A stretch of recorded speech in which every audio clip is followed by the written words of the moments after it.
সুস্থ থাকতে রাতে জলদি ঘুমোতে যাওয়া এবং সকালে তাড়াতাড়ি ওঠার কোনো বিকল্প নেই।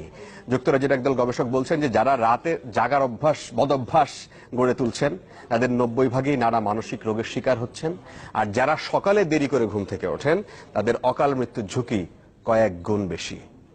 এই ক্ষেত্রে 4 লাখের বেশি মানুষের উপর গবেষণা চালিয়েছেন ব্রিটিশ গবেষকরা। ফয়সাল হানিফ সেটি নিয়ে একটি রিপোর্ট করেছেন।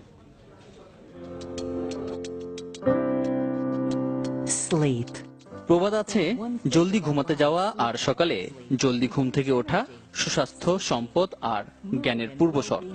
এবার এই প্রবাদের পক্ষেই প্রমাণ দিলেন যুক্তরাজ্যের একদল গবেষক। তাদের দাবি, যারা দেরি করে ঘুমাতে যান এবং সকালে দেরি করে ঘুম থেকে ওঠেন তাদের অকাল মৃত্যুর ঝুঁকি বেড়ে যায়।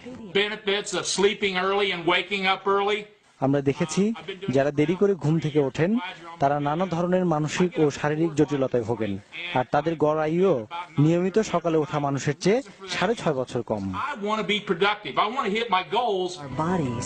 নিয়মিত সকালে ওঠেন, মাঝে মাঝে সকালে ওঠেন, মাঝে মাঝে দেরি করে ঘুমান এবং যারা নিয়মিত রাত জাগেন, এমন 4 ধরনের মানুষের উপর গবেষণা চালানো হয়, যাতে অংশ নেয় যুক্তরাজ্যের 38 থেকে 73 বছর বয়সী 4,33,000 মানুষ।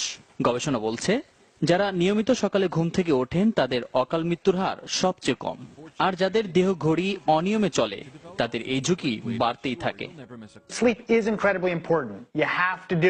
রাতে জাগার বদঅভ্যাস যারা গড়ে তুলেছেন তাদের 90%ই মানসিক রোগের শিকার।